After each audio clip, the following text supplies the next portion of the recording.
আল্লাহ পাক অবাক হয়ে যান সেই যুবককে দেখে যার প্রবৃত্তির তাড়না নাই, সে আল্লাহর দ্বীনের পথে ছুটছে।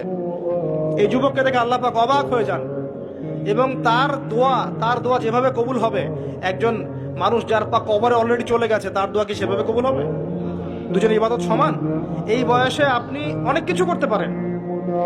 আপনি চাইলে এখন বড় সন্ত্রাসী হতে পারবেন, বড় জেনাকারী হতে পারবেন, আপনি চাইলে টিকটক সেলিব্রিটি হতে পারবেন, আপনি চাইলে এখন আরো আরো খারাপ লাইনে যে মাদক সেবন করতে পারবেন, 30-40টা গার্লফ্রেন্ড চেঞ্জ করতে পারবেন, আপনাকে কেউ বাধা দিবে না। আপনি চাইলে 1-2 হাজার টাকা দিয়ে জেনা করতে পারবেন, উন্মুক্ত সব আপনার জন্য। ইভেন এখন আপনি চাইলে মদও খেতে পারবেন, লাইসেন্স দিয়ে আছে, আপনি করতে পারবেন। এই সময়টা আল্লাহ পাক দেখতে চান আপনি কি করেন। যদি এই সময়টা আপনি আল্লাহর দিকে ফিরে আসেন, আপনি কোরআনের দিকে ফিরে আসেন, সুন্নত অনুযায়ী জীবন যাপন করেন, আপনার জন্য অপেক্ষা করছে জান্নাত। কি চান আপনি সিদ্ধান্ত নেন।